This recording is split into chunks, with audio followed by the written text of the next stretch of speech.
माननीय वित्त मंत्री जी।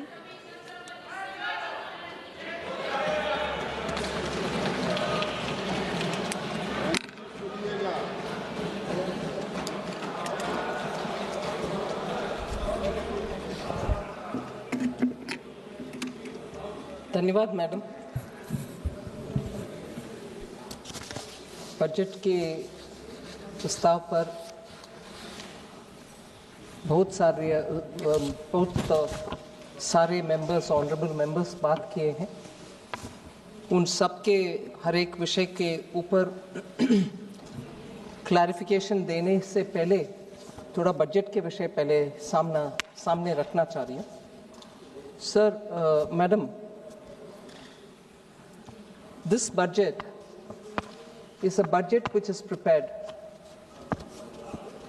as the first budget in the second quarter of the 21st century. इसीलिए ये बजट 2026 से लेकर के 2050 तक का बहुत सारे विषयों को इसमें जोड़ता है। Then we are also starting the new five-year cycle of the next Finance Commission, the 16th Finance Commission, which starts from 1st April 2026. And therefore, the estimates are largely on the recommendations of the Finance Commission. So I'm taking care of the next 5 years as per the recommendations.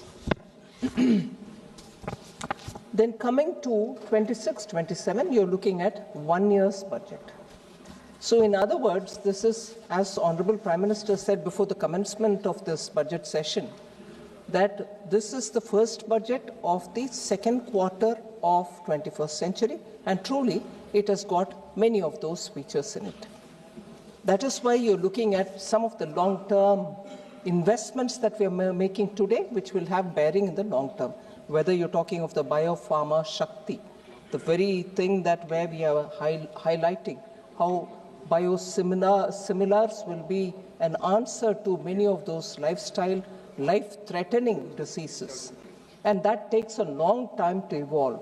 You invest today, biosimilar arrives after several years. But India should have a lead in that, and therefore even in this budget, we have provided for research in biopharma and making sure that we will be leaders in biologics and biosimilars. The same is the spirit which guided us when we said we need to have India's Semiconductor Mission 2.0, the second edition of it. And in that, I'd like to highlight that I've spent a brief mention of investing in cutting-edge areas like carbon capture, because carbon capture is a very important means through which our 2070 net zero goal can be achieved. We have mentioned about carbon capture also. The strategy, the technology, and the ways to do it are all evolving, but even as it is evolving, we have invested in it so that we can be a leader in that. By doing these, which are somewhat leading us towards a medium and a long term, we are also continuing our push in building infrastructure. Now, it's not just roads, it's not just national highways, it's also looking at waterways so that the cost of logistics in this country can come down, and states which are very much in the hinterland, not connected to any seaport, will have the advantage of moving goods faster at a lesser cost. So we very clearly created freight corridors as part of the very exclusive land on the surface transport, but equally spending resources and planning for infrastructure through waterways, national high waterways. Even as we are doing this, Madam Deputy Speaker, emphasis on labor-intensive sectors and giving them emphasis so that not just they can have more resources to improve, but even looking at legacy industries which are waiting for rejuvenation have been funded. I'll take the example of building champions out of MSMEs, particularly the medium-sized units, which do not want to grow out of the MSME category, even though they have the capacity, even though they have every strength. But even in the last budget, we expanded the definition of MSME so that even if they go beyond a certain level in their turnover, they'll still be defined as MSME. They don't lose out on their benefits. But this budget, we've taken that a bit further and very clearly announced ways in which such medium-sized industries which have potential to grow and export and also become champions in their sectors can be given further help, and I've announced several steps towards equity help, professional help, and also making sure that they will have liquidity access, and in the process of 3, even if they grow out of the turnover limit which defines them as an MSME, they will be leaders in their sectors so that they can participate in India's growth. Is this only for industries? And is it not going to concentrate, is this budget not going to concentrate on building manpower so that our youth can aspire in a particular, not going to concentrate on building manpower so that our youth can aspire in a particular sphere of activity to go with skills in his hand or her hand and achieve jobs or become entrepreneurs themselves. In this, I would like to highlight 2 major announcements that we've made, in which I have not named any states. In fact, I have openly said, for creating this big facility, states can aspire, any state can aspire, going through the PM Gati Shakti filters. If you think you have a proposition in your hand, any state can ask for one of the 5 that I've announced in terms of the allied and health service, where we want to set up medical hubs. States can aspire to be a part of it, wherein all the aspects of medical education and hospitals for treatment of patients can all be focused in one area, where nurses or any other 10 different allied health services will have their institutions through which people can learn, get themselves skilled, find jobs there itself, and that will become a medical tourism hub. So any state can qualify, and I'm sure states which have traditional strength can also be coming in for it. And this includes Ayush as well.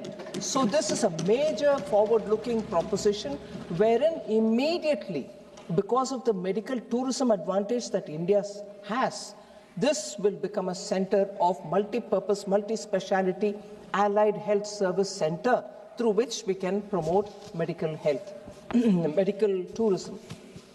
So that was one of the major announcements. Similarly, we have said, instead of waiting to qualify and finishing your education and coming out and seeking where should they go for acquiring skills, the skilling element can be brought into education itself, and at the end of the day, when they come out, students can say, I can become entrepreneur, and this kind of a mega center can be kept next to any industrial cluster that any state has. So these mega entrepreneurship building centers as education hubs can also be coming up from any state. We are willing to work with the states so that this mammoth higher education center can be propped up, and therefore students can go there, come out as entrepreneurs, get to doing businesses. So if we've done these 2 in the major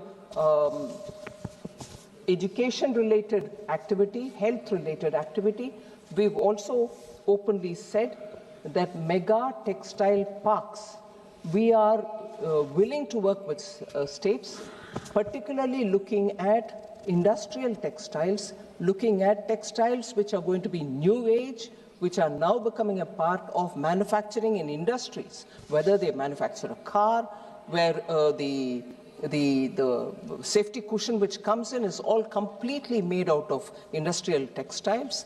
So these kind of new age textile requirements can also be produced. So these are major announcements, and I welcome any state which wants to come into this area. The center is willing to work with them and promote it.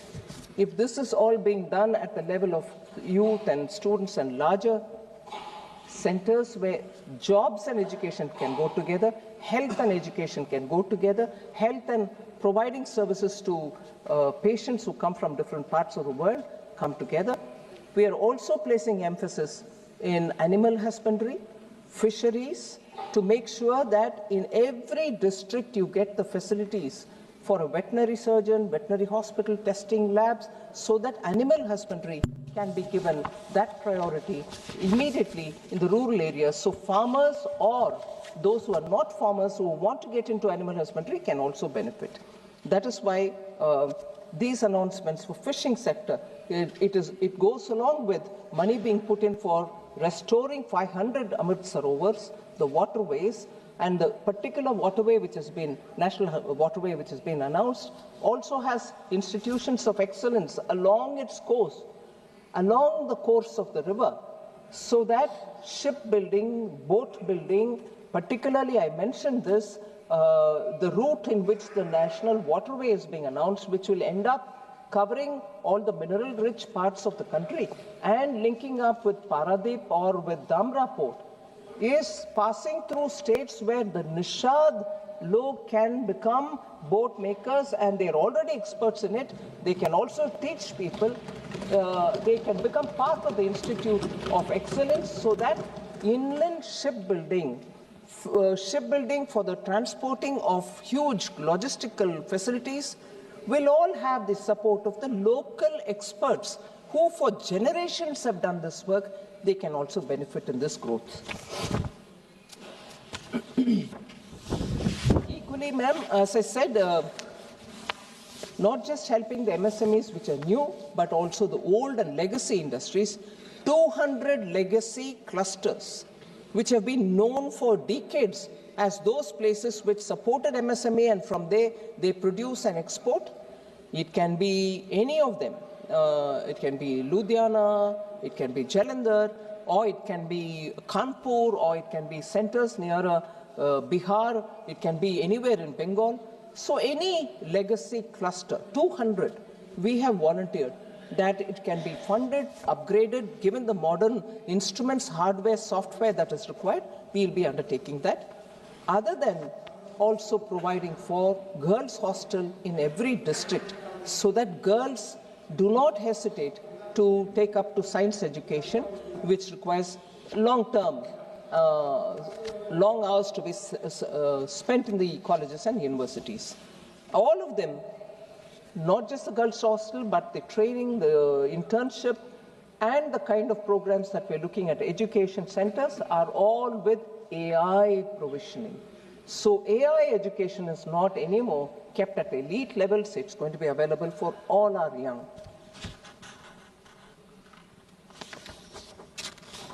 So if I very quickly move to mention the numbers, madam.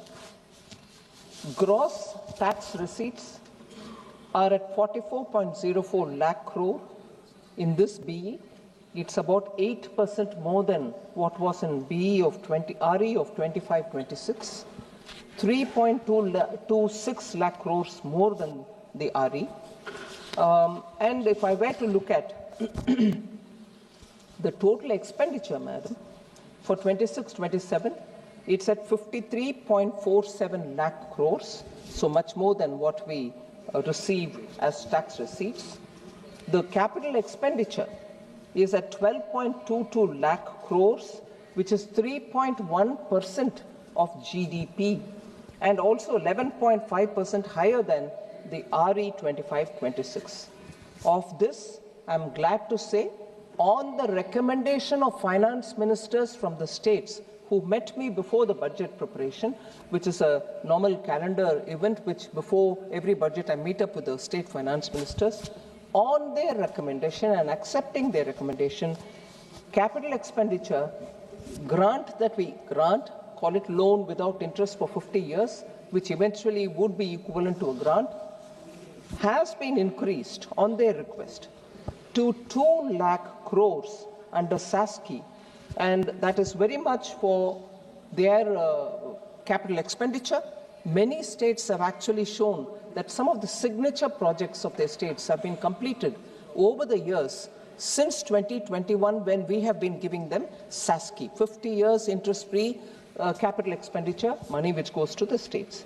So with this, the effective capital expenditure, although I said capital expenditure is 12.2 lakh crores, the effective capital expenditure, which includes grants that I give to the states as well, is 17.1 lakh crores, which is 4.4% of the GDP, which goes only to build India in the states and everywhere else, union territories and so on.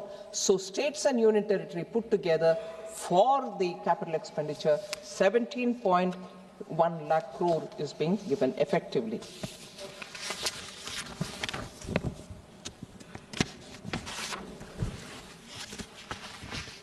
I'm not spending too much time on the fiscal summary, Madam. Fiscal deficit, as you know, for this coming year has been pegged at 4.3%. There are, of course, quite a few honourable members who said it's by restricting your expenditure that you've come to that fiscal consolidation. I'll explain it, that it is not by restricting the expenditure, but I can expand on that a bit later. The resources transferred to the states, often we are accused of not really transferring the 41% which the Finance Commission has recommended, that Government of India should give 41% of devolvable tax to the states. It's not 41%.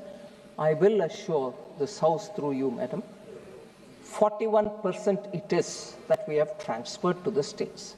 We have not reduced any states transferred devolvable tax which has to go. And that I will also bring in the details. Total resources to be transferred to the states, including the devolution of states' share in taxes and releases that are made under the centrally sponsored scheme in 26-27, the coming year, is estimated to be at 25.44 lakh crores. इतना पैसा states को जाएगा इस साल, आने वाले साल, 25.44 lakh crores. This entails an increase of 2.70 lakh crores. ये पिछले इस साल जो मार्च तक है, उस साल से कंपेयर करते हुए अगर हम देखें तो 2.7 लाख करोड़ का इंक्रीज है 25-26 में, और 3.78 lakh crore more than the actuals of 24-25. So इतना स्पष्ट इंक्रीज स्टेट्स को जा रहा है. और इसके साथ साथ मैडम, क्रेडिट अवेलेबिलिटी कैसा है? इंडस्ट्रीज काम करने के लिए, छोटे इंडस्ट्रीज, छोटे उद्योगों के लिए total credit has actually expanded by 13.8% in the current financial year. As of January 15, 2026, non-food bank credit has grown by 13%, and the non-bank credit, which is NBFC, has grown by 15.4% at the same period. So credit का कोई कमी नहीं है.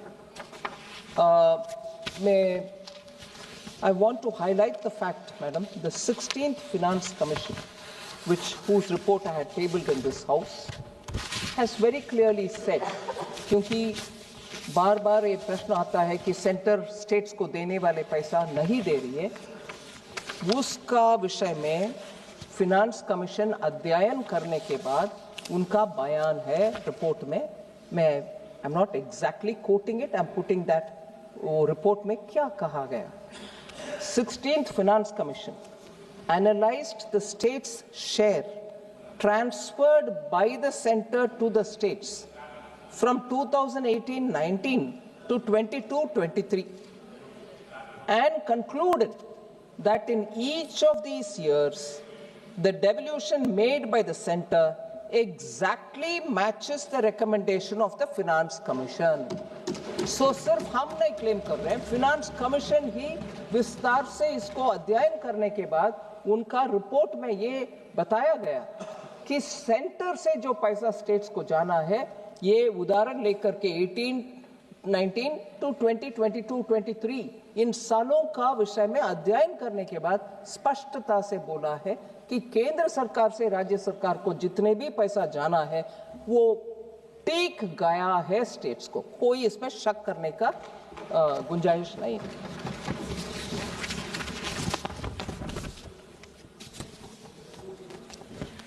क्योंकि इस विषय में इतना स्पष्टता से मैं बात करना चाहती हूं, थोड़ा सबको मालूम है फिर भी मैं याद दिलाना चाहती हूं। ग्रॉस टैक्स रेवेन्यू मतलब टोटल टैक्स से जितना कलेक्ट होता है उसको ग्रॉस टैक्स रेवेन्यू कहा जाता है। वो सेसेस भी और सरचार्जेस भी उसमें शामिल होता है, वो अलग है। फिर कॉन्स्टिट्यूशन ये बताता है कि सीएजी के द्वारा ऑडिट करने के बाद नेट प्रोसीड्स क्या है, ये निर्णय करने वाले सीएजी है। नेट प्रोसीड मतलब ये ग्रॉस टैक्स रेवेन्यू जो अमाउंट है उससे सेस को हटा दो, सरचार्ज को हटा दो, उसके बाद जितनी भी है उसको डिविजिबल पूल कहते हैं, वो ही है नेट प्रोसीड। उससे हम 41% स्टेट्स को भेजा है कि नहीं भेजा है, उसका अध्ययन होना चाहिए, ना कि ग्रॉस टैक्स रेवेन्यू के ऊपर। ग्रॉस टैक्स रेवेन्यू में सेस भी है, सरचार्ज भी है। सो जब डांटना है केंद्र सरकार को, आप सेस भी कलेक्ट कर रही हो, सरचार्ज भी कलेक्ट कर रही हो, हाँ कलेक्ट कर रहे हैं, क्योंकि कॉन्स्टिट्यूशन में हमें प्रावधान है सेस कलेक्ट कर सकते हैं और सरचार्ज कलेक्ट कर सकते हैं कॉन्स्टिट्यूशन के मुताबिक। वो हटाने के बाद जो पूल रहता है उसके ऊपर आपको 41% मिलना चाहिए। वो मिल रही है कि नहीं मिल रहे, आप उसके ऊपर कैलकुलेट करो, ना कि जीटीआर के ऊपर, और उसके बाद बोलोगे कि सेस भी आप कलेक्ट कर रही हो और उससे हमें कम भी दे रही हो। No, you can't have it both ways. So I think we should be very clear। और ये Annex 4A और Annex 4B, sorry,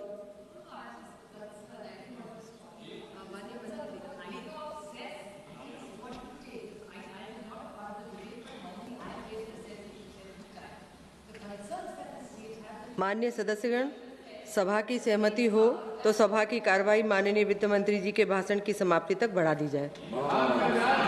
माननीय मंत्री जी, continue. Yes, there is less accountability. The CAG also has said that. So the concerns that the state raised is that if you take everything in cess, then what are the states left with? Like even the new schemes, if you keep cutting, then what will the states have? That's the limited point I think the opposition is raising. I don't think there's any allegation about it. It's just to what. There's no suffering to the states even on that score, Madam Honorable Member. I'd like to explain that as well, and I will go into the detail with that as well. Cesses and surcharges, cesses particularly are collected for a particular purpose.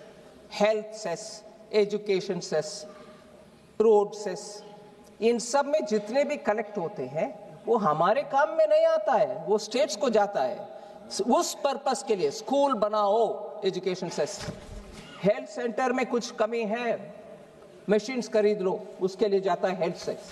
Road cess, road बनाने में जाता है, और जितना collection हुआ उससे ज्यादा ही हम स्टेट्स को दे रहे, वो नंबर के साथ मैं अभी बताऊं। इसीलिए सेंटर कलेक्ट करता है, ये नहीं है कि वो सेंटर ही उपयोग करता है। आखिर सेंटर के पास कोई रोड नहीं है और सेंटर के पास सिर्फ एक हॉस्पिटल है, ऐसे भी नहीं है। हॉस्पिटल हर जगह पर है, और हर जगह पर जितनी भी हॉस्पिटल है स्टेट के साथ हम शेयर करते हैं। सो सेस कलेक्ट करने के बावजूद पैसा जाता है स्टेट्स को ही। सो ये I just want to explain that, and वो नंबर भी मैं देती हूँ। और रिसीट बजट में, क्योंकि ऑनरेबल मेंबर्स इस विषय में बहुत रुचि लेते हैं, ये बोलना चाहती हूँ। रिसीट बजट एक डॉक्यूमेंट है, बजट के समय बजट डॉक्यूमेंट के साथ वो भी आता है। उसमें अनेक्स 4A और 4B देख लीजिए, उसमें सीएजी ऑडिटेड नंबर का बयान उसमें रहता है, आप देख सकते हैं। हम हमारे बजट को रिफॉर्म करने के रास्ते पे चलते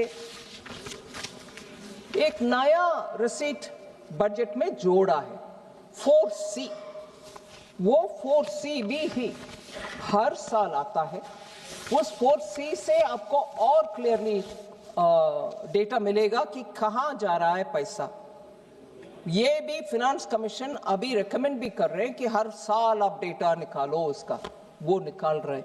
और हमारे बजट के डॉक्यूमेंट में रिसीट में वो भी है, सिर्फ मेंबर्स का जानकारी के लिए मैं देना चाहती हूँ। और इसमें से मैं शुरू कर रही हूँ ऑनरेबल मेंबर्स का questions. Honourable N K Premachandran ji had asked related to this. आप अभी टारगेट डेट टू जीडीपी में जा रही हो विदाउट अमेंडिंग द एफआरबीएम, ये प्रश्न था उनका। मैं उनको कहना चाह रही हूँ, डेट टू जीडीपी रेशियो ये नया टारगेट कुछ नहीं। Along with fiscal deficit, debt to GDP already included है as a target. 2018 amendment of the FRBM act में वो बनाया गया है वो प्रावधान। This is mentioned under the section 41B of the FRBM Act. इसके कारण हम ये स्पष्टता से कह सकते हैं, गवर्नमेंट के स्ट्रैटेजी टू अचीव विकसित Bharat is to provide capital investment in the economy. For that purpose, we have allocated effectively 17.15 lakh crore, and this will work as a force multiplier and therefore accelerate our move towards Viksit Bharat. And this will be a very important factor in achieving Viksit Bharat, not by moving this or that. We have not moved. Both are available through the FRBM Act. Madam, बहुत सारे लोग युवाओं के लिए बात किए और ये विषय था कि कुछ ऐसे नया पॉलिसी नए ले आ रहे जिससे युवा के लिए रोजगार मिले और उनको कैसे क्या स्कीम्स के द्वारा अटेंड कर रहे हैं। मैं स्पष्टता से कहना चाहती हूं, जैसे मैंने पहले ही बताया, 5 regional medical hubs medical tourism को बढ़ावा देगा। उसके साथ साथ 1 lakh opportunities in the next 5 years उस एक स्कीम के द्वारा होने वाले हैं। एलाइड हेल्थ प्रोफेशनल्स के उस बड़ा स्कीम के द्वारा। फिर 5 new industrial to textile sector to leather sector major parks जो बना रहे हैं, उसमें भी हम मानते हैं नया उद्योग और जॉब्स होने का संभावना क्लियरली दिखता है। एल्डरली केयर के लिए हमारी केयर इकोसिस्टम को बढ़ावा देने के लिए 1.5 लाख केयर गिवर्स को हम तैयार कर रहे हैं इस साल विद स्किल्स, जो कि वो wellness, yoga and assistive device operation सब कर पाएंगे। इसीलिए सीधा ये 1.5 लाख लोगों को इस साल ही अपॉर्चुनिटीज जॉब के नाते मिलेगा। इसके अलावा loan linked capital subsidy scheme for veterinary professionals to be available as veterinary professionals. गांवों में वेटनरी प्रोफेशनल के रोल में काम करने के लिए 20,000 से ज्यादा लोग को इसमें तुरंत इस साल ही अपॉर्चुनिटीज क्रिएट होगा, उनको जॉब्स मिलेगा। इसके अलावा क्योंकि हमने आइकॉनिक टूरिज्म सेंटर्स का अनाउंसमेंट की, उसको साथ साथ जोड़ने वाले एक स्कीम, जॉब से भी जोड़ने वाली एक स्कीम है। 10,000 टूरिस्ट गाइड्स को हम तैयार करेंगे इसी साल। 20 आइकॉनिक सेंटर्स, टूरिज्म सेंटर्स में होंगे वो, और 12 वीक का ट्रेनिंग जो ऑनलाइन भी, सीधा भी, पर्सन टू पर्सन भी होगा। इससे ट्रेन्ड टूरिस्ट गाइड्स ये आइकॉनिक सेंटर्स में अपने रोजगार बढ़ावा कर सकते हैं। श्री मार्ट्स, ये भी अनाउंसमेंट हुआ है। एसएचजी ग्रुप्स के द्वारा, सेल्फ हेल्प ग्रुप्स के द्वारा महिलाओं को बहुत सारे प्रोत्साहन मिलता है, उनको कॉर्पस मिलता है, उनके छोटे छोटे बिजनेसेस कराने के लिए मदद मिलता है। बैंक्स भी उनको, उनके कॉर्पस को मन में रखते हुए उनको लोन्स भी एक्सटेंड करते हैं with some consideration in the rates. इसी एसएचजी ग्रुप को फोकस करते हुए माननीय प्रधानमंत्री जी ने लखपति दीदी का एक्सपेरिमेंट शुरू किया। उसमें इतने सारे गांवों में आज हम जाने में, आई एम श्योर ऑनरेबल मेंबर्स जाने के समय आप मिल सकते हैं कितने लखपति दीदी हर गांव में अभी सामने आ रहे हैं। उनका नंबर हम बढ़ाने के लिए भी अनाउंसमेंट की है। और ये महिला आज सिर्फ उनके अपने ग्रुप में ना करते हुए, मैडम मैं आपके सामने ये कहना चाहती हूँ, मैं नागालैंड गई थी, उधर नेशनल रूरल लाइवलीहुड मिशन के द्वारा थोड़ा कम ट्रेनिंग पाए हुए महिला आज सामने होकर के बोल रहे हैं हम मेरा अपना दुकान चलाना चाह रही हूँ। वो कपड़े में हो सकता है, लोकल अचार हो सकता है, या लोकल कुछ हैंडीक्राफ्ट्स हो सकता है। इन महिलाओं को आज उनके अपने एंटरप्राइज खोलने का इतना आतुर है, उनको हम ट्रेनिंग भी करेंगे, उनको बैंक के द्वारा असिस्टेंस भी देंगे। सो शी मार्ट का मतलब self help entrepreneur, self help group से निकले हुए महिलाओं को प्रोत्साहन देना, उनको सपोर्ट देना, मार्केटिंग असिस्टेंस प्रोवाइड करना। इस शी मार्ट का अनाउंसमेंट, ये ट्रांसिशन जो होता है क्रेडिट लेड लाइवलीहुड, उससे बाहर आकर के आज उनके अपने चलाने वाले एंटरप्रेन्योर तैयार करना, वो भी महिला के बीच में, इज अ मेजर अनाउंसमेंट। फिर दिव्यांगजन कौशल योजना, कस्टमाइज ट्रेनिंग देंगे जिनको कैसे किस रूट पे जाना है, with sensitivity and dignity intact for दिव्यांगजन। उनको आईटी में सेक्टर पा सकते हैं, या तो एवीजीसी में सेक्टर, जिसको अभी बड़ा प्रोत्साहन मिला, वो वेव्स कॉन्फ्रेंस के बाद भारत में बहुत अच्छा रिस्पांस मिल रही है। इनमें ये दिव्यांगजन लोगों को आईटी सेक्टर में भी और टेक्नोलॉजी सेक्टर में भी, एवीजीसी में भी, हॉस्पिटैलिटी सेक्टर में भी उनको जॉब्स मिलेगा। ऐसे हर एक सेक्टर के ऊपर ध्यान रख के हम जॉब्स के लिए, युवाओं के लिए ट्रेनिंग, इन सब में एआई का एक्सपोजर भी उनको दिलवा रहे। मैडम एग्रीकल्चर के ऊपर बहुत प्रश्न उठाए गए, उनको भी मैं कहना चाह रही हूँ कि टेक्नोलॉजी एआई ड्रिवन एडवाइजरी, वो भारत विस्तार के द्वारा ये मल्टीलिंगुअल एआई टूल होगा। एग्री स्टैक जो एग्रीकल्चर मिनिस्ट्री के द्वारा क्रिएट गए, हर फार्मर को आइडेंटिफाई करके उनके क्रॉप है, उनके सॉइल हेल्थ कैसा है, उनको कितना फर्टिलाइजर आवश्यकता होगा, ये सब का विषय कंप्लीटली डिजिटाइज्ड रूप में एग्री स्टैक में रखे हैं। इनफैक्ट एग्री स्टैक हमारे यूपीआई स्टैक जैसे बड़ा नेक्स्ट भारत का एक innovative approach to digitise agriculture, जिससे प्रोडक्टिविटी इंक्रीज होगा, फार्मर का इनकम बढ़ाने के लिए ये एग्री स्टैक पोर्टल और आईसीएआर का एक पैकेज भी है एग्रीकल्चरल प्रैक्टिसेस के ऊपर, कौन सा बीज अच्छा क्वालिटी है उसको टेस्ट करने का, और क्या एक्सटेंशन ट्रेनिंग दिलवाना है, इरिगेशन कितना कैसे होना, ये दोनों का एग्री स्टैक जो डिपार्टमेंट का है और आईसीएआर पैकेज जो quality of processing and also quality of seed and cultivation, इन जो दोनों को मिल करके बेटर फार्म प्रोडक्टिविटी के लिए जो साइंटिफिक बेसिस में एग्रीकल्चर मिनिस्ट्री में जो काम हो रहा है उसको पूरा समर्थन हमने स्पष्टता से कही है। इससे फार्मर को रिस्क कम और प्रोडक्टिविटी ज्यादा होगा। हमारे भारत के किसान को हम धन्यवाद कहना चाहिए कि इतनी सारे रिस्क जो है, बारिश आएगा, ओला होगा या क्रॉप एकदम नष्ट में आ जाएगा, पानी मिलेगा नहीं मिलेगा, क्वालिटी ऑफ सीड, इन सभी विषयों में उनका इतने सारे रिस्क है, फिर भी हमारे अन्नदाता सामने होकर के हमारे एग्रीकल्चरल सेल्फ सफिशिएंसी दे रहे हैं। उनका अभी डिजिटली सपोर्ट करने के लिए ये महत प्रयत्न है, वो फाइनेंस मिनिस्ट्री के द्वारा हमने पूरे साथ देने के लिए आगे आ चुके हैं। इसके अलावा high value agriculture and horticulture, क्योंकि डाइवर्सिफाई करने का आवश्यकता भी है, इसी हाई वैल्यू एग्रीकल्चर और प्लांटेशन रिलेटेड मैटर्स में चलते हमने अनाउंस किया कोकोनट प्रमोशन स्कीम।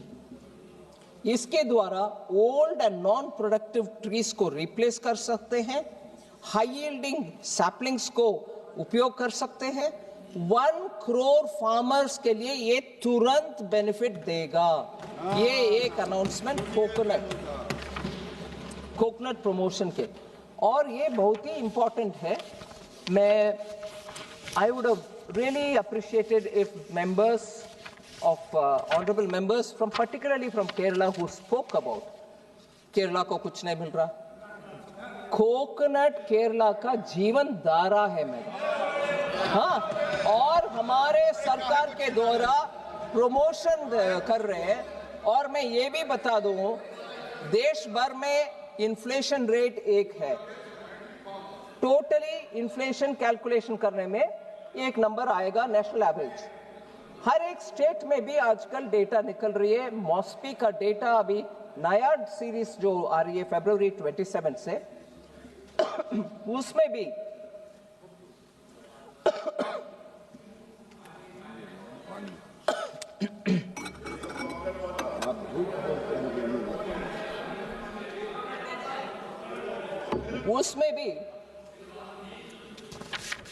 स्टेट्स का इन्फ्लेशन डेटा देते हैं। आप लगातार देख सकते हैं, क्योंकि शॉर्ट सप्लाई की वजह से नारियल भी चाहिए खाने पकाने में, और नारियल तेल भी चाहिए। केरला के इन्फ्लेशन नंबर सिर्फ कोकोनट के किल्लत के कारण उनके इन्फ्लेशन में असर पड़ता है। भारत सरकार अभी केरल के और कोकोनट ग्रोइंग हर स्टेट में ये प्रमोशन स्कीम के द्वारा कोकोनट सप्लाई भी अच्छा रहे, कोकोनट ऑयल भी हमारे देश में खूब प्रोड्यूस हो, जिसमें स्टेट्स जो ज्यादातर कोकोनट को उपयोग करते हैं उनको डायरेक्टली बेनिफिट मिलेगा। सो फार्मर 1 करोड़ बेनिफिट करेंगे तो कंज्यूमर भी अच्छा कोकोनट मार्केट में आने में ये सुविधा मिलेगा। और आई एम ग्लैड केरल को केरला कंज्यूमर को भी बेनिफिट मिलेगा। फिर कोकोनट ग्रोइंग बाकी स्टेट्स का भी इससे असर। दूसरा, एनके प्रेमचंद्रन जी हर साल मिलते थे मेरे से कि हमारे कैशू ग्रोवर्स के लिए कुछ करो। बाकी ऑनरेबल मेंबर्स भी मिलते थे, कुछ करो हमारे कैशू।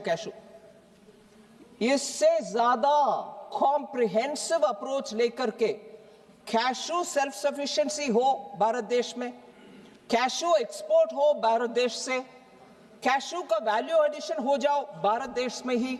ऐसे कॉम्प्रिहेंसिव कैशू के लिए टोटल पैकेज, और उसका ज्यादातर I would think 70% beneficiary are in Kerala, all right also in Karnataka, Andhra प्रदेश।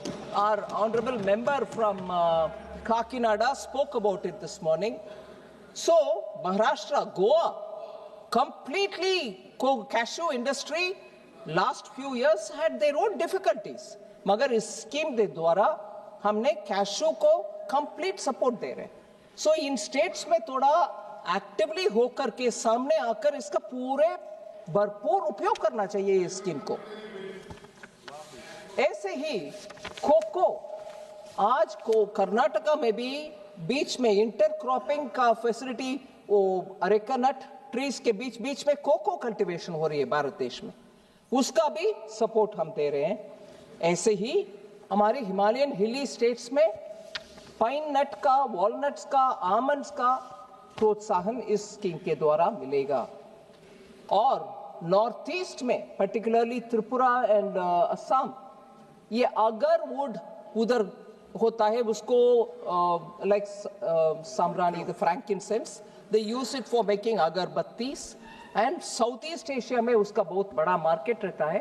त्रिपुरा में मुझे मालूम है बहुत बड़ा वन, अगर के वन, हमारे बीजेपी सरकार आने के तुरंत बाद उधर बहुत बड़ा इनिशिएटिव हुआ करता था, वो भी इसमें से बेनिफिट होगा। लास्टली, केरला और कर्नाटका, सैंडलवुड का बेनिफिट अब तक कोई सरकार ने उसके ऊपर बात नहीं किया। मोदी जी ने उसमें डायरेक्ट मुझे आदेश दिया। भारत का कल्चर से जुड़े हुए सैंडलवुड हमारे पूजा में, हमारे घरों में रखते हैं और सैंडलवुड को सेक्रेड मानते हैं हम। उसका कल्टीवेशन ही कम हो रहा है। मुझे सुनने में आया और डेटा भी मैंने देखा, ऑस्ट्रेलिया में आज बड़ा सा सैंडलवुड का वन वो लोग तैयार कर रहे हैं। भारत को पुनः सैंडलवुड का प्रामुख्यता समझ करके हम उसको प्रोत्साहन देना चाहते हैं। I am grateful honourable prime minister came and said, you are from the south, don't you know that you are losing all the sandalwood forest. इसका अभी मुझे ये भी मालूम है, आंध्रा में नेल्लूर डिस्ट्रिक्ट में शायद एक व्यक्ति पिछले 25-30 इयर्स से सैंडलवुड कल्टीवेट कर रहा है, मगर वो घर उनका वन में नहीं है, ऑर्डिनरी लैंड में उन्होंने सैंडलवुड कल्टीवेट किया। मगर कानून ऐसे है, वो सैंडलवुड इन द फॉरेस्ट जैसे ही उसको भी हम देखते हैं, काटना नहीं है, उसको कुछ करना नहीं है, मगर बड़ा हो गया ये किसान तो उनके अपने व्यक्तिगत अनुभव के साथ उसको बढ़ाया, मगर we are not able to do anything.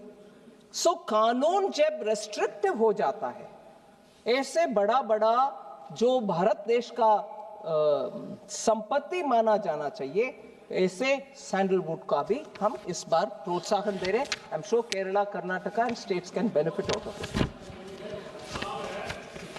मत्स्य पालन के ऊपर 1 मिनट लेती हूं, क्योंकि बहुत सारे मेंबर्स उसके ऊपर भी बात किए। 500 रिजर्वायर को हम अमृत सरोवर का नाम दे रहे हैं, और फिशरी वैल्यू चेन पूरे कोस्टल स्टेट्स में वैल्यू चेन बनाने के लिए हम फिश फार्मर्स प्रोड्यूसर ऑर्गेनाइजेशन बना करके उनके द्वारा वैल्यू एडिशन कोस्टल एरियाज में ही हो जाने दो, फिर उससे एक्सपोर्ट भी अच्छा बढ़ सकते हैं, वो भी हम इस बजट में प्रावधान कर चुके हैं। इसके अलावा मैडम, कभी भी ऐसे प्रोत्साहन देंगे मगर एक्सपोर्ट करने के समय दिक्कत आ जाता है।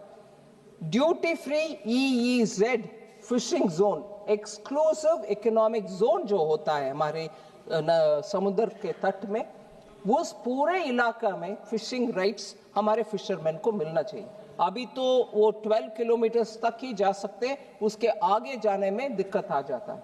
अभी हम we have amended things in such a way that they can go to the high seas also and catch fish, and that fish can be exported even from there, and every such selling will be considered as export. Processing का भी हम boost करना चाहते हैं, उसका भी import duty में कुछ चेंजेस ले आए, जिससे मत्स्यकारों को बेनिफिट हो सकता है। एनिमल हस्बेंड्री मैंने ऑलरेडी रेफर कर चुकी हूँ, ज़्यादा उसमें और एक्सपैंड करना नहीं है, मगर लाइफ स्टॉक सेक्टर के लिए कैलकुलेशन जब हम करते हैं सेंट्रल एक्साइज ड्यूटी का, बायोगैस ब्लेंडेड CNG के ऊपर एक्साइज ड्यूटी जो लगाते हैं, the entire value chain, biogas value chain को हम एक्सक्लूड कर रहे हैं, उसके ऊपर कोई एक्साइज ड्यूटी नहीं होगा, जिससे सीधा किसान का बेनिफिट मिलेगा। फिर कोऑपरेटिव सेक्टर में बहुत सारे फार्मर्स काम करते हैं, उसको भी इस बजट में टैक्स में राहत दिलाए हैं, क्योंकि वो कैटल फीड उत्पादन करके उनके अपने कोऑपरेटिव सोसाइटी में देते हैं, उसके ऊपर कोई टैक्स नहीं लगेगा। ऐसे ही नेशनल फाइबर स्कीम, जिसमें सिल्क, वूल और जूट का भी हम प्रावधान दे रहे हैं, छोटे छोटे लघु उद्योग काम करते हैं उसमें। ऐसे ही आयुर्वेदा एक्सपोर्ट्स का भी फार्मर्स जो ऐसे हर्ब्स को, जड़ी बूटियों को उत्पादन करते हैं, उनके फील्ड में उगाते हैं, उनको भी लैब सेटअप करके क्वालिटी मेडिसिन तैयार करने के लिए कर रहे हैं।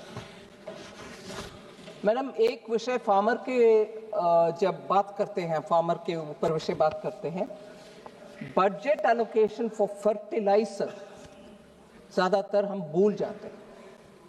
फर्टिलाइजर के लिए जो भारत में हम कुछ मात्रा में प्रोड्यूस करते हैं, मगर ज्यादातर हम इंपोर्ट करते हैं, खर्च भारत सरकार उठाती है, और किसान को कोई कहीं कमी ना हो, और इतने भी इंपोर्ट करो मगर किसान को कमी ना हो। उसके कारण मैडम, हमारे बजटरी एलोकेशन इस बार 1.71 लाख करोड़ है इंपोर्ट ऑफ फर्टिलाइजर्स के लिए, और डिपार्टमेंट ऑफ फर्टिलाइजर ने हमारे लिए ये सेफगार्ड करने के लिए इतना एलोकेशन कर दो ऐसे डिमांड किया। हमने पूरे उसको तुरंत मंजूरी भी दे दी है, जिससे फार्मर्स को कोई शॉर्टेज ना हो। और यूरिया सब्सिडी इंटरनेशनल मार्केट का दाम के अनुसार भी कम ज्यादा होते हैं जी, मगर आखिर किसान को किल्लत नहीं होने देंगे हम। ये अमाउंट बार बार दिखाने में नहीं है। आप ये बात बताओ, कोई किल्लत हुआ कि नहीं हुआ? कोई किल्लत नहीं है, कोई किल्लत नहीं है। स्टेट गवर्नमेंट जाकर के जो होर्डिंग करके बैठ रहा या प्लाईवुड इंडस्ट्री को भेज रहा, वो एक्शन लेना चाहिए। नहीं, बिल्कुल नहीं। माननीय मंत्री प्लीज। और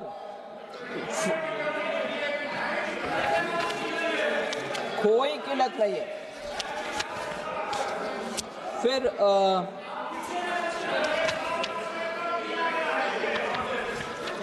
मैडम, बार बार बहुत सारे लोग मखाना बोर्ड पिछले बार आपने अनाउंस किया, क्या हो गया? अनाउंस भी किया, अमाउंट भी इंक्रीज किया, और उस मखाना बोर्ड स्कीम के लिए पिछले बार, क्योंकि उस साल ही अनाउंसमेंट हुआ, 30 करोड़ हमने प्रावधान किया बोर्ड के लिए। इस बार वो 90 करोड़ इंक्रीज हुआ है, कम नहीं हुआ। और बिहार सरकार ने जमीन भी उसके लिए एलोकेट कर चुके हैं, सो उसके ऊपर जरूर आगे बढ़ेगी काम।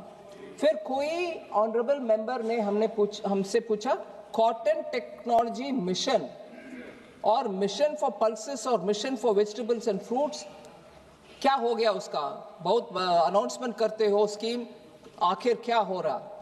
ये तीनों को हमने मर्ज कर चुके हैं, और सेंट्रली स्पॉन्सर्ड स्कीम का नाम अभी कृषि उन्नति योजना। इसके तहत ये तीनों के लिए जो पैसा उनको मिलना है वो मिलेगा।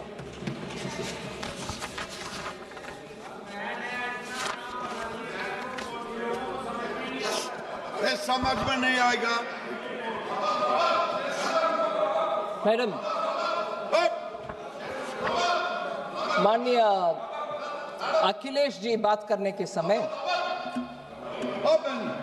you have a rubber board, don't you? Haven't you got a rubber board in Kerala for years? What are you saying about rubber now?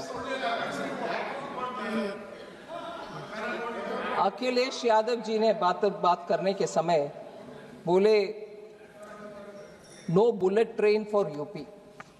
एक एक करके मैं आती हूँ, बहुत सारे विषय बोले। क्या मैं जवाब देती हूँ आपको, don't worry, you will get an answer.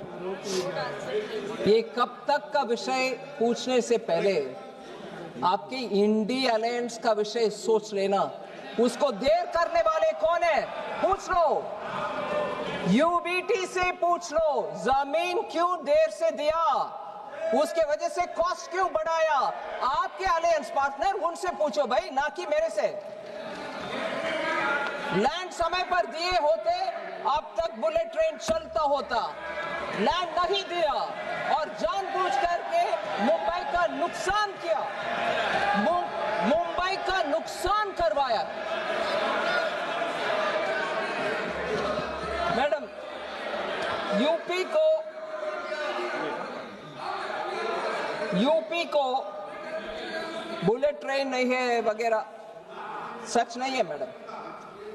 2 high-speed train corridors go through UP. First of all, Delhi से Varanasi first Vande Bharat express UP को ही गए, और उसमें कानपुर और प्रयागराज जोड़कर वो गए। सो दिल्ली वाराणसी और वाराणसी से सिलीगुड़ी तक ये हाई स्पीड ट्रेन यूपी से ही निकलता है, ठीक है। सो इसके अलावा वाराणसी को रेलवे में कनेक्टिविटी हब माना जाता है। ईस्ट से, साउथ से, नॉर्थ से, वेस्ट से आने वाले पूरे ट्रेन वाराणसी हब में ही होते। रेलवे का बड़ा सा एस्टेब्लिशमेंट वाराणसी में है, उसके कारण ये उधर जॉब्स भी मिलता, उत्तर प्रदेश का रेलवे नेटवर्क भी बढ़ रहा है और उधर से रेलवे कोचेस का मैन्युफैक्चर भी उधर से ही हो रहे हैं। रेलवे के पूरे ध्यान उत्तर प्रदेश में है सर। और बजट का विषय में बोल रही हूं, average annual railway budget 18 fold increase हुआ है उत्तर प्रदेश में। 2009 से 2014 तक 1109 करोड़ था। 2009 से 14 तक 1109 करोड़ था उत्तर प्रदेश के लिए रेलवे बजट में। मगर अब 2026-27 में 20,012 करोड़ हुआ है। 1,000 से 20,000 करोड़। सो उत्तर प्रदेश का प्रामुख्यता इस नंबर से आपको समझ में आना चाहिए। अभी ऑन गोइंग कितना है रेलवे प्रोजेक्ट्स उत्तर प्रदेश में? 92,056 करोड़, मतलब 1,00,000 करोड़ तक जाना है। जस्ट 40 करोड़ कम। 92,056 करोड़ रेलवे में on going projects Uttar Pradesh में आज भी है। वो ऑन गोइंग क्या है? Station development, electrification, rails doubling, freight corridors, high speed corridor, ये सब सिस्टमैटिकली इंफ्रास्ट्रक्चर बढ़ते जा रही है उत्तर प्रदेश में। सो मैं माननीय अखिलेश जी से अनुरोध करती हूं, थोड़ा तथ्यों को नजर रखते हुए बातें करें। सो अगले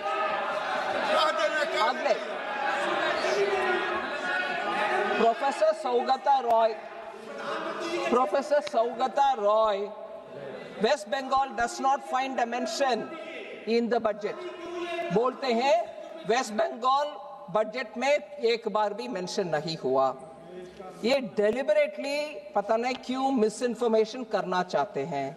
मैं बोलना चाह रही हूं, वेस्ट बंगाल पूर्वोदय में एक बहुत ही इंपॉर्टेंट स्टेट में, वो स्ट्रैटेजिकली उनको उधर लोकेशन पूर्वोदय में, उसके तहत east coast industrial corridor Durgapur से बजट अनाउंसमेंट इतना क्लियर करती है, integrated east coast industrial corridor Durgapur में एक नोड रख करके आसनसोल दुर्गापुर बेल्ट को पोजीशन करती है और ईस्टर्न इंडियन इंडस्ट्रियल कॉरिडोर उससे बनेगा। दुर्गापुर उसका एंकर होगा।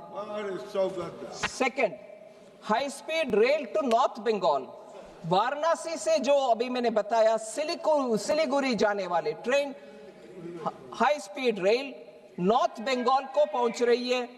सिलीगुड़ी नॉर्थ में एक ट्रांसिट हब जैसे बनने वाले हैं, वो भी बंगाल में है।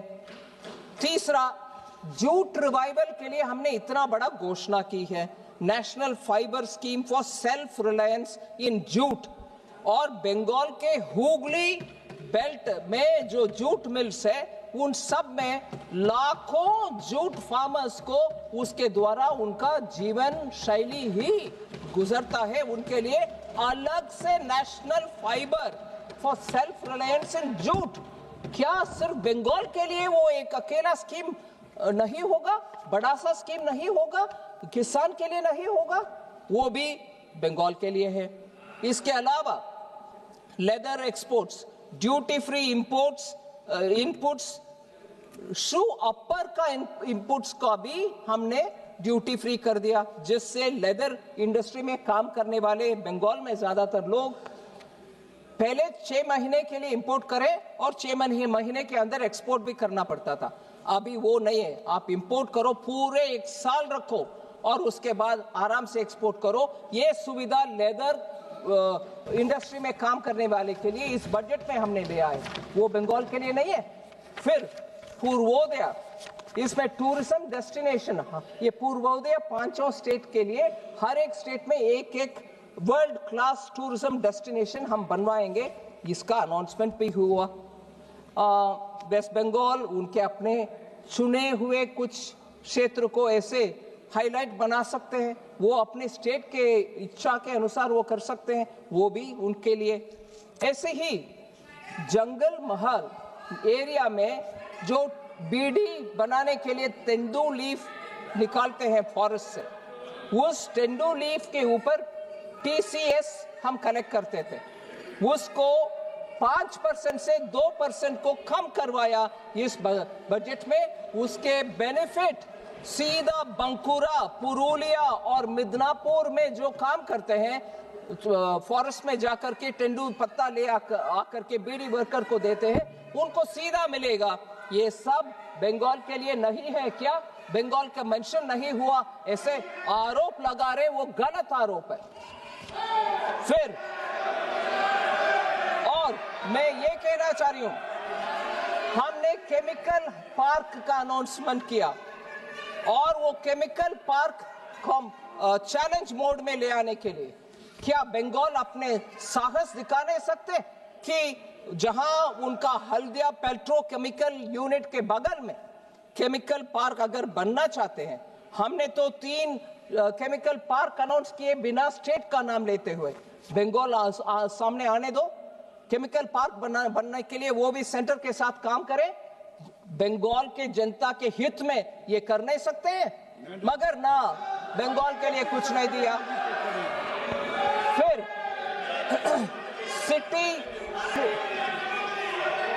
सिटी इकोनॉमिक रीजन का अनाउंसमेंट हुआ। इसमें हम बोल रहे हैं, आप उदाहरण के लिए मैं बोल रही हूं, मैंने नाम नहीं लिया, कोई भी स्टेट आ सकते हैं सामने।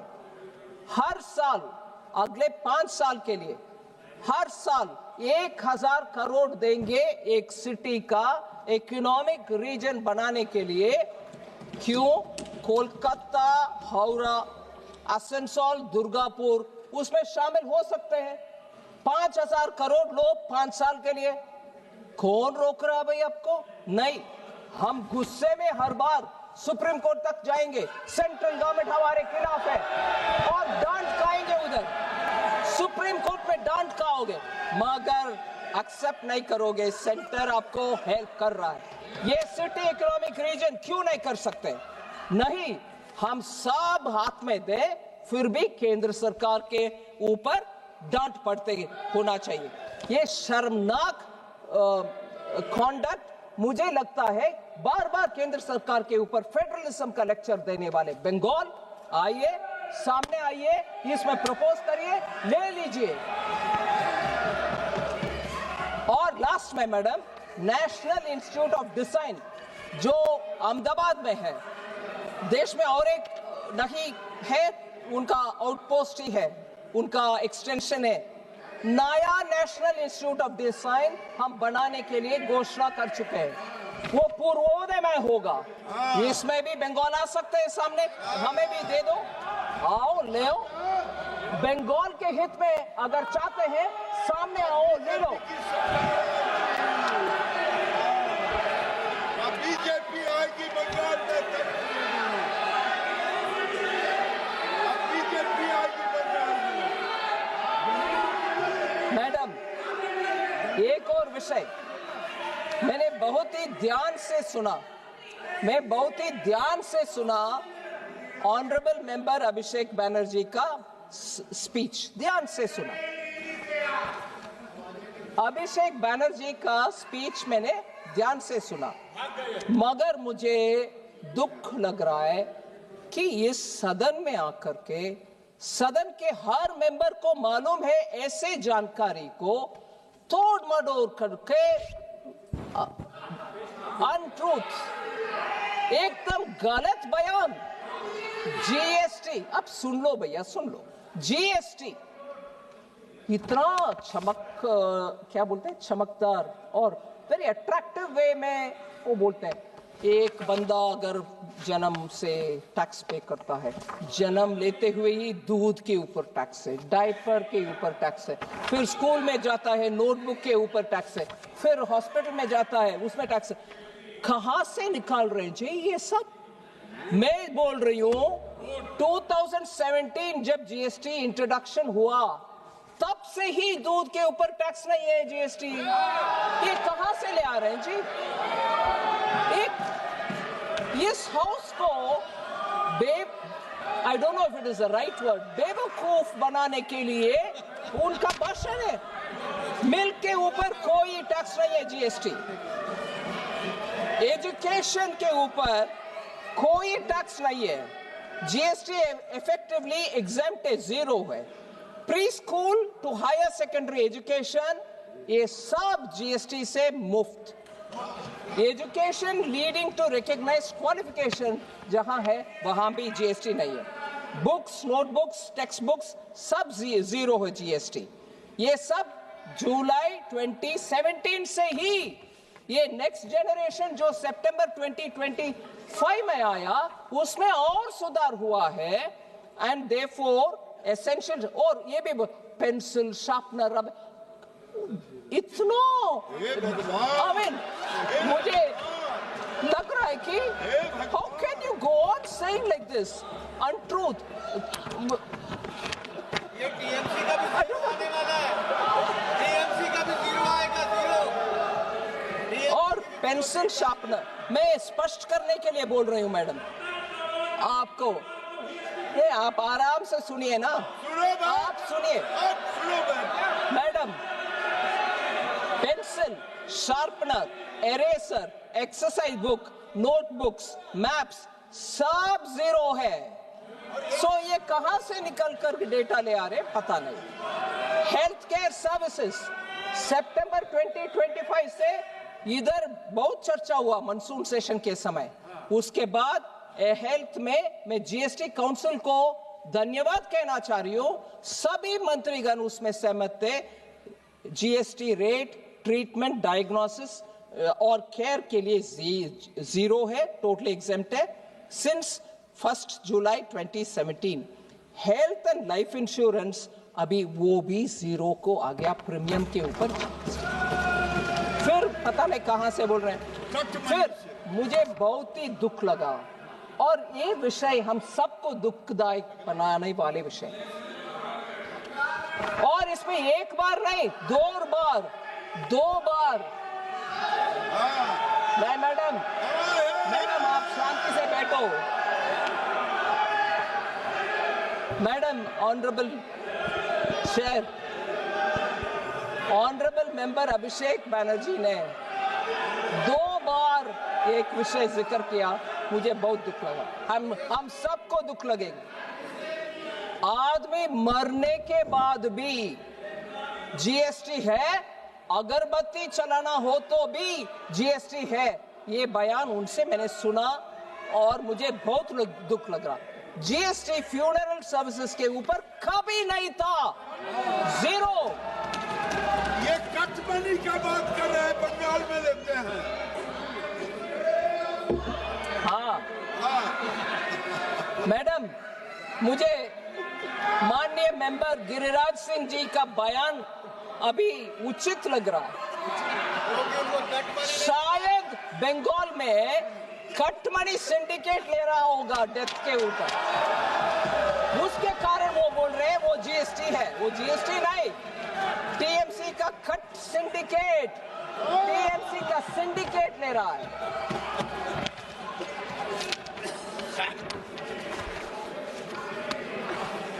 मैडम, एक और विषय,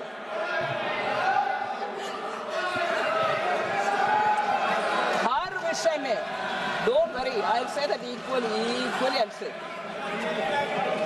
स्टेट गवर्नमेंट में रोड लेवीज लगाते हैं बंगाल में, और न्यू व्हीकल रजिस्ट्रेशन के समय लगाते हैं। अगर बंगाल के नागरिक के ऊपर इतना उनके मन में पीड़ा है कि जीएसटी लेके जा रहे हैं सब में, वो स्टेट लेवल टैक्स क्यों लगाना है? बंगाल के जनता के लिए मुफ्त दे दो, वो नहीं करते हैं। मगर जीएसटी से पैसा भी आना चाहिए, दोष भी लगाना चाहिए।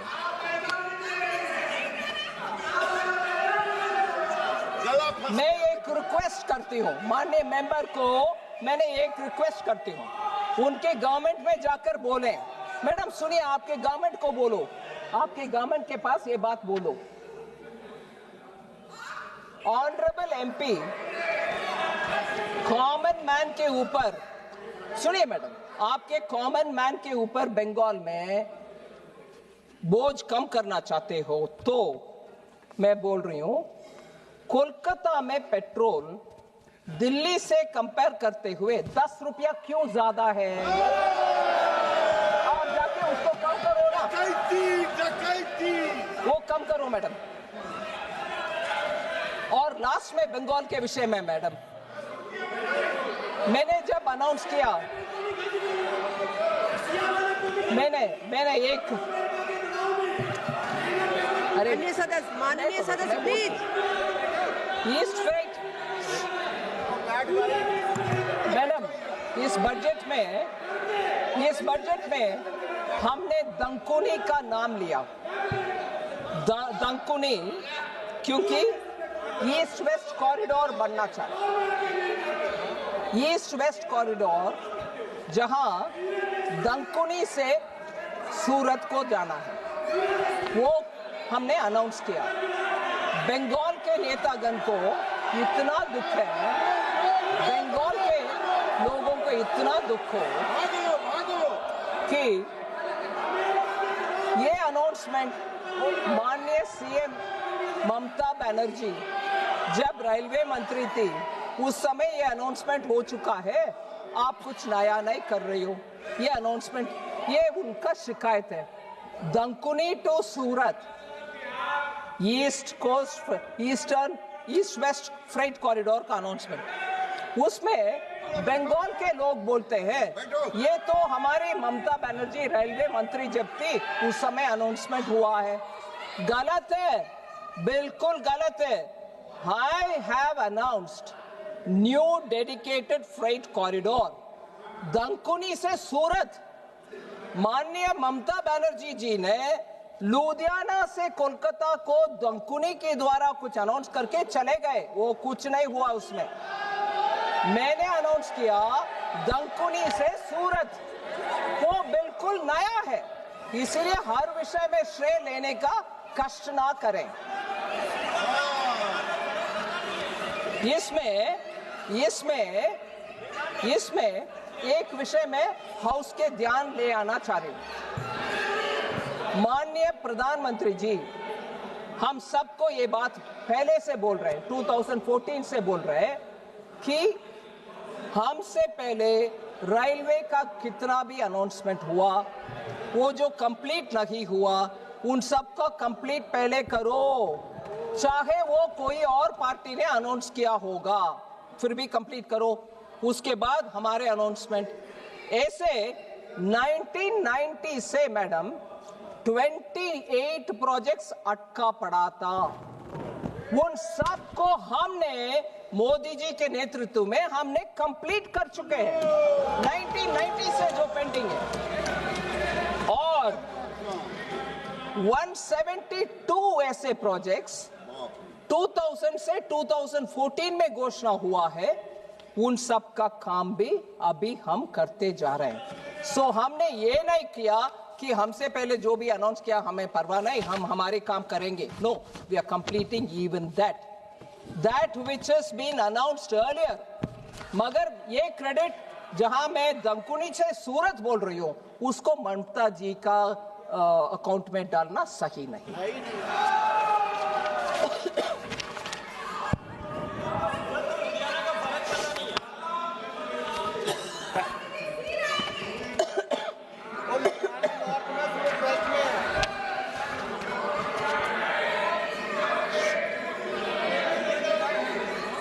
एक और बात माननीय अभिषेक बैनर्जी का विषय में, वो बोले हैं हम आई कम फ्रॉम अ भारत, करके बहुत सारे विषय बोले।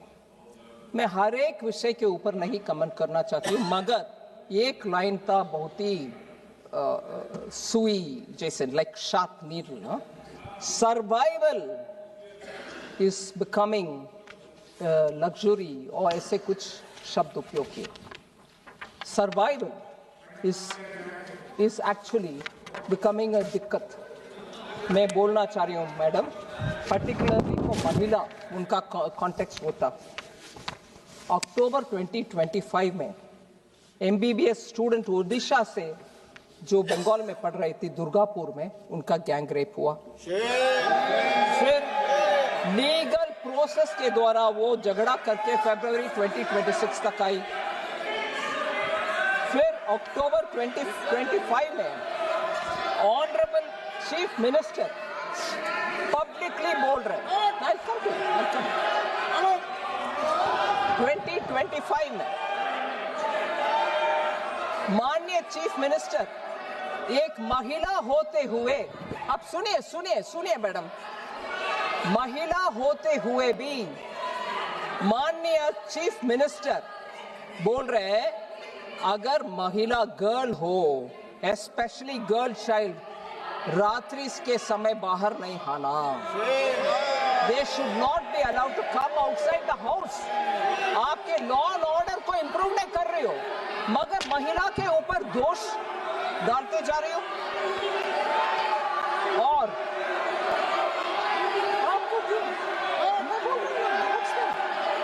he said it. कोलकाता में ही 24 he spoke at that time. Where were you? Where were you at that time? Sir,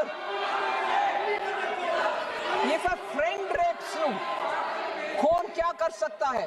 एक बयान हमारा मेंबर ऑफ पार्लियामेंट ने बता रहे कोलकाता के रेप के ऊपर।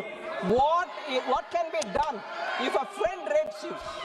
महिला के सुरक्षा के विषय में अभिषेक बैनर्जी जी बता रहे, हम हमारे स्टेट से कानून बनाया, उसको गवर्नर को भेजे, गवर्नर राष्ट्रपति को भेजे, हमें क्लियरेंस नहीं मिल रहा।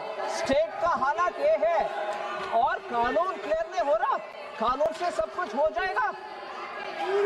कालीगंज में जून 2025 में बॉम्ब ब्लास्ट में एक बच्ची मारा गया, टीएमसी लीडर उसको अरेस्ट भी हुआ।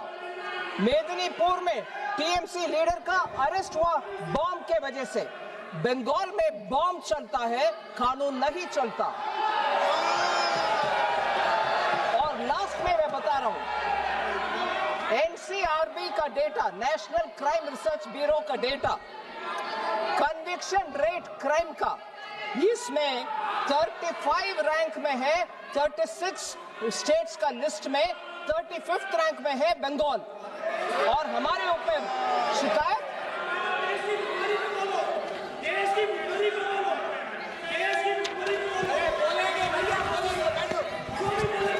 मैं इससे आगे बढ़ती हूँ मैडम। बंगाल का तो थोड़ा एक आध उदाहरण दिया मैंने, और बाकी है, फिर भी मैं मूव ऑन करती हूँ। कम्युनिस्ट लोग खड़े होकर के इधर बात किए बजट के ऊपर कम्युनिस्ट लोग बात किए।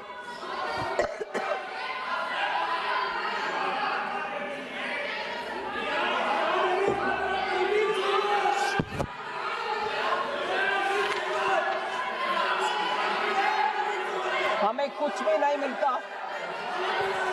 केरल में कुछ नहीं मिलता।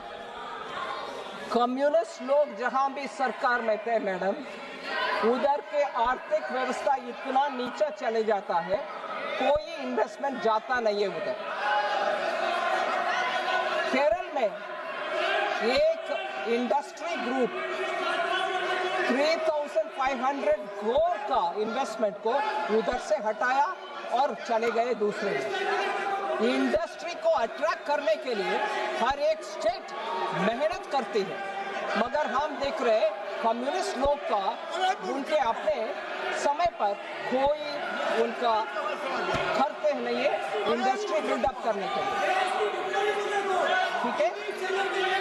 So gross fixed capital formation decline हो रही है केरल में और बंगाल में और तमिलनाडु में। कोऑपरेटिव सोसाइटी जिसके द्वारा बहुत सारे बिजनेस होता है, उसमें भी CPM के कारण बहुत सारे cooperative society 399 cooperative societies fraud declare हो चुके हैं केरला में। 125 पॉलिटिकल मर्डर्स हुआ है। 30 killings happened during the current CM's time. Kerala के विषय बोल रही हूँ। I am talking about Kerala. Go hear it. Vulnerable sections, madam, जो ट्राइबल लोग होते हैं, SC लोग होते हैं, highest IPC crime rate in India of 661 per lakh population, according to NCRB data, is from Kerala. और scheduled tribes में 35.5 पर लाख पॉपुलेशन में ST लोग के ऊपर क्राइम होता है केरल में, NCRB डेटा है। और ऐसे ही अट्रॉसिटी अगेंस्ट ST 6.2% इंक्रीज हुआ है केरल में। और केरला असेंबली में ही बताया गया कि SC के ऊपर 1.2% इंक्रीज हुआ। So There is our short university.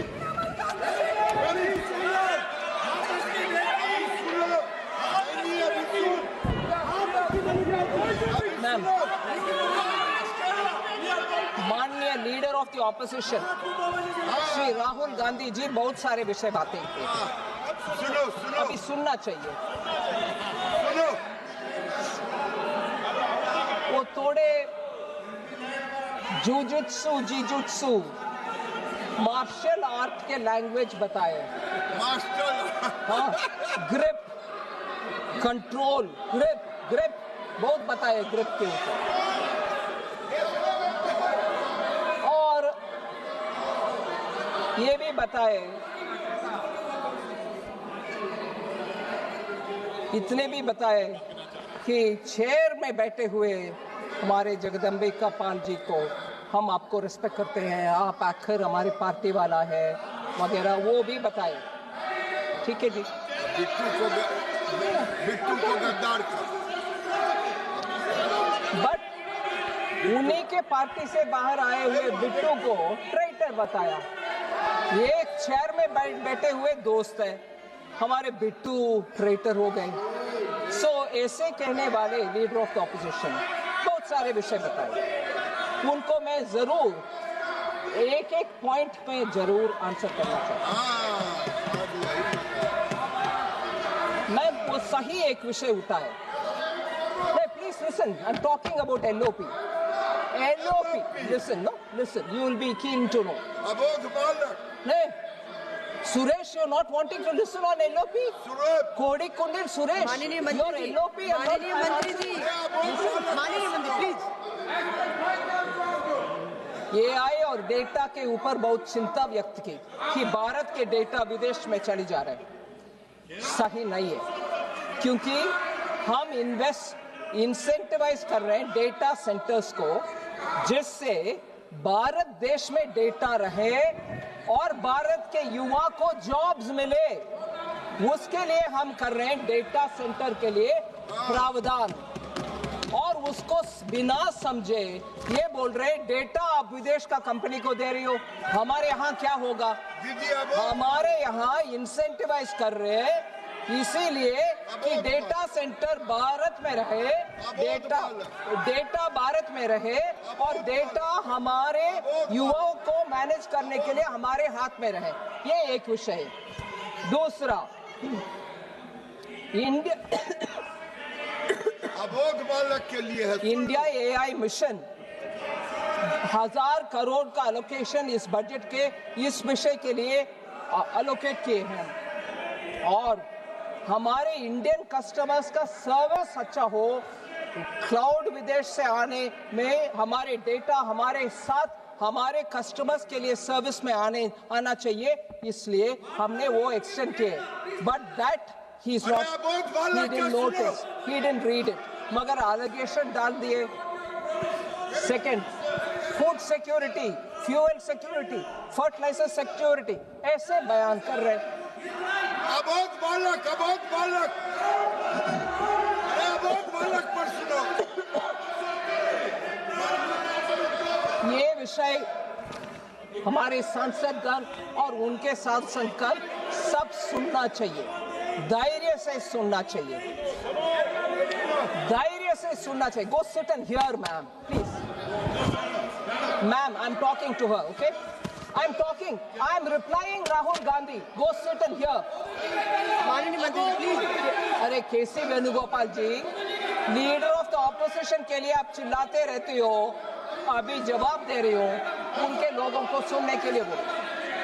अबोध बालक, अरे अबोध बालक को बुलाओ। Madam,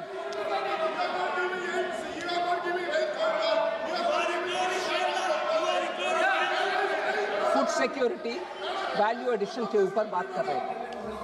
I want to tell him, total food subsidy के लिए 2.27 लाख करोड़ बजट में एलोकेशन हुआ है फूड सिक्योरिटी के लिए, और 80 करोड़ लोगों को अभी भी हम जारी रख रहे हैं फ्री फूड।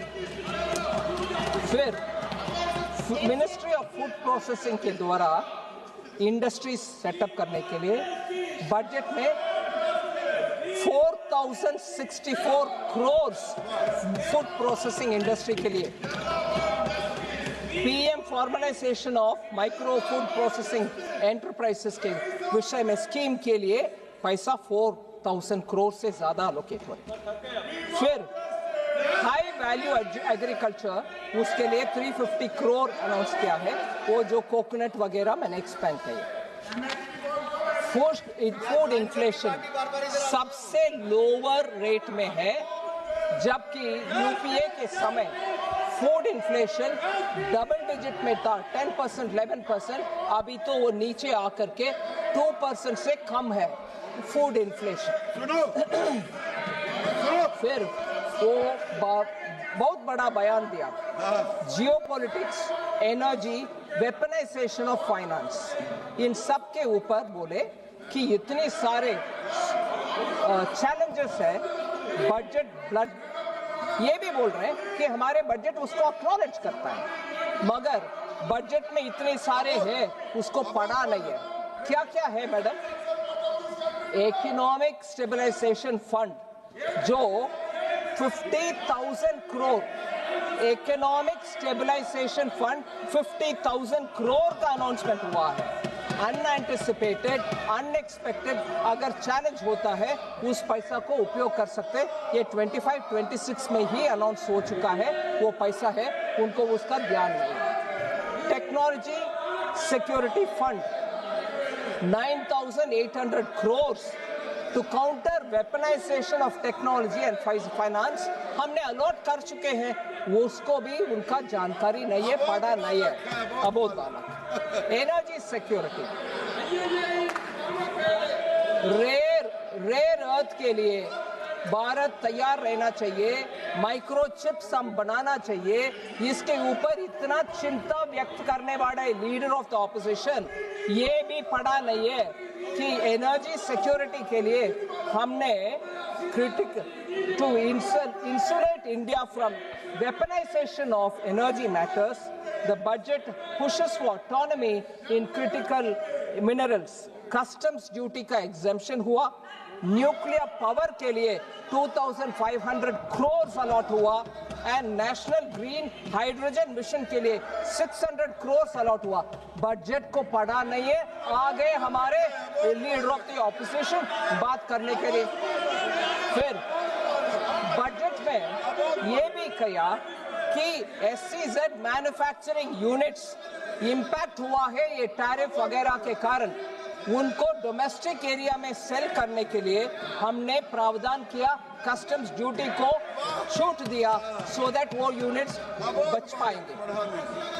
फिर कॉम्पिटिटिवनेस इंक्रीज करने के लिए, ट्रस्ट बेस्ड गवर्नेंस ले आने के लिए कस्टम्स में इतने प्रावधान किए। फिर सपोर्ट करने के लिए एमएसएमई और आर्टिसान्स को 10 lakh value cap on courier export, courier के द्वारा जो एक्सपोर्ट होता है उसको भी हमने कैप हटा दिया, जिससे हमारे छोटे छोटे उद्योग बाहर एक्सपोर्ट करने में सुविधा हो। फिर ये क्लियरेंस करने के लिए डिजिटल एक ही प्लेटफॉर्म बनाया, जिससे इंपोर्ट भी एक्सपोर्ट भी एक ही विंडो के द्वारा हो सकते हैं। ये कुछ नहीं पड़ा, आ गए हमें लेक्चर करने के लिए, हमारे देश का इनसिक्योरिटी, ये सब है बजट में, पढ़ा कि नहीं है? फिर ये जरूर सुनना चाहिए, कांग्रेस के लोग इसको सुनने में क्षमता रखना चाहिए। They should have the strength to listen to this. Bharat को सेल कर रहे, भारत फार्मर को सेल कर रहे, मोदी जी सरेंडर कर दिया।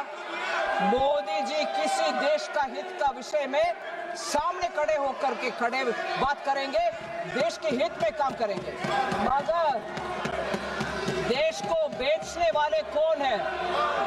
Who has sold? I tell you who has sold.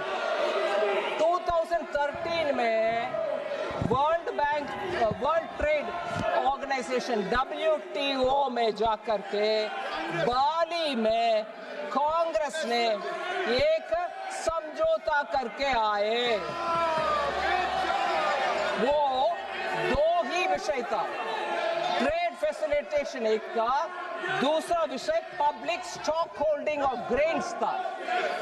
Public stock holding of grains के ऊपर भारत के हित में कुछ ना करते हुए ट्रेड फैसिलिटेशन के ऊपर साइन करके आ गए थे। इसका मतलब था 2017 जनवरी से भारत देश में कोई किसान से प्रोक्योरमेंट हो नहीं सकता है, और हम रेशन के दुकान से गरीब लोगों को कुछ भी दे नहीं सकते हैं। मतलब रेशन का कोई भी चीज जा नहीं सकते।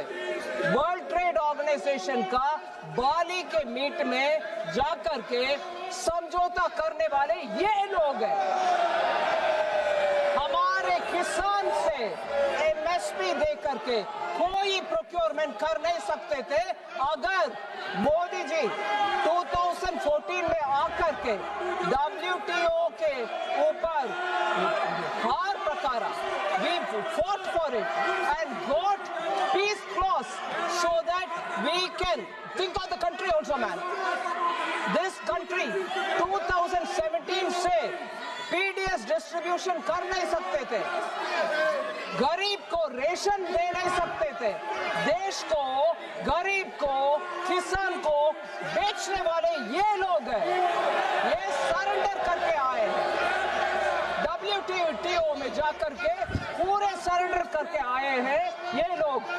और भारत देश का हमारे प्रधानमंत्री जी के ऊपर ये आरोप लगा रहे LOP, उनको कोई नैतिक अधिकार बनता नहीं है। 2017 के अंदर पीस क्लॉज WTO में लेकर आए मोदी जी। इसके वजह से कोविड के समय हम सब लोग को रेशन दे पाए और किसान से आज भी प्रोक्योरमेंट हो रही है। नहीं तो कांग्रेस के साथ चलते हुए हमारे देश का किसान सड़क पर आ जाते। ये सेल करने वाले लोग हैं, ये भारत का किसान को बेचने वाले लोग हैं, ये हमारे गरीब को बेचने वाले लोग हैं। मैडम, लास्ट में एक और विषय, नहीं, पाकिस्तान के साथ भारत को जोड़ने दे दिया और यूएस एडमिनिस्ट्रेशन के साथ डील करने के समय आप पाकिस्तान के साथ भारत को जोड़ने क्यों दिया? और ये कहकर लीडर ऑफ द ऑपोजिशन हमें सजेशंस दे रहे हैं, नेगोशिएशन कैसे करना है। किसान को, गरीब को सेल कर दिया 2013 में, और उससे पहले 2009 में शर्म अल शेख में जाकर के भारत और पाकिस्तान को जोड़कर हाइफरेट कर और टेररिज्म से ताल्लुक नहीं है, हम पाकिस्तान के साथ समझौता करेंगे, बात भी करेंगे करने वाले डॉक्टर मनमोहन सिंह, ये कांग्रेस वाले पाकिस्तान से इंडिया को जोड़ करके we will talk with Pakistan और टेररिज्म से लिंक नहीं है कहने वाले ये कांग्रेस वाले आज आकर के हमें एडवाइस दे रहे, नेगोशिएशन कैसे करना है। सेल करने वाले आप लोग हैं, किसान को भी, गरीब को भी, इस देश को भी पाकिस्तान से जोड़ने वाले आप लोग हैं। चिल्ला चिल्ला के मेरे आवाज को बंद नहीं कर सकते, ये पूरे देश सुनेगा, ये पूरे देश सुनेगा। आप आकर के इधर हमें एडवाइस दे रही हो।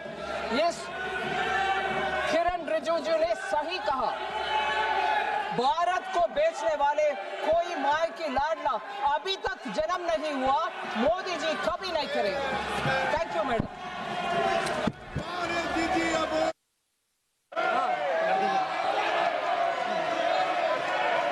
सभा की कार्यवाही कल गुरुवार दिनांक 12 फरवरी 2026 को प्रातः 11 बजे तक के लिए स्थगित की जाती है।